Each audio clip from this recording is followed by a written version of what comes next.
Viewers Mahanadi next week new promo. இந்த இடத்துல காவேரியுடைய அம்மாவுக்கு காவேரியோடைய எல்லா விஷயங்களுமே தெரிய வருது. அதனால காவேரியுடைய அம்மா ரொம்பவே கவலைப்பட்டு இருக்காங்க. காவேரி, நீ சந்தோஷமான ஒரு வாழ்க்கை வாழ்ந்துட்டு இருக்க நினைச்சு நான் சந்தோஷப்பட்டேன். ஆனால் இந்த அளவுக்கு நீ கஷ்டங்களை அனுபவிச்சுட்டு இருக்கன்ட்டு எனக்கு தெரியாத போயிடுச்சுன்னு சொல்லி ரொம்ப கவலைப்படுறாங்க.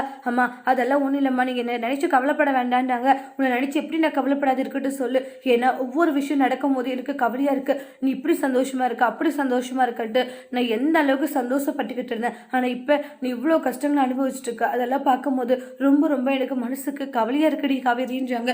என்னடி இப்படி காதலிச்ச பொண்ணு வெண்ணிலாவை நீ ஏண்டி கூட்டிகிட்டு வந்தா அப்படின்ட்டு சொல்கிறாங்க. நல்லா கேளுமா, நான் எத்தனை டைம் சொல்லியிருப்பேன் இப்படியெல்லாம் பண்ணாதட்டு, என் பேச்சை கொஞ்சம் கூட அவள் கேட்கலன்றாங்க. அதுக்கப்புறம் அம்மா வேண்டாம்மா, விஜய் சந்தோஷமான ஒரு வாழ்க்கையை வெண்ணிலா கூட வாழ்ந்துட்டு போட்டோன்றாங்க. இனிமேலும் நான் இங்கே இருக்கிறது இல்லைம்மான்றாங்க. விஜய் லைஃப்பை விட்டு போயிடுறேன், நான் இருக்கிறது உங்களுக்கு கஷ்டமாக இருந்தால் சொல்லுங்கம்மா, நான் எங்கேயோ கூட போயிட்டு பொழைச்சிக்கிறேன் அப்படின்ட்டுலாம் சொல்கிறாங்க. அப்போ காவேரியுடைய அம்மாவுக்கும் ரொம்பவே கஷ்டமாயிடுது. இங்கே பாரு என் பொண்ணு, நீ என் கூடவே நான் உன்னை பார்த்துக்கிறேன்றாங்க. காவேரி அவங்களுடைய அம்மாவை கட்டி பிடிச்சிட்டு அழுகுறாங்க. அதோட இந்த பிரமவை முடிச்சிருக்காங்க. தேங்க்யூ.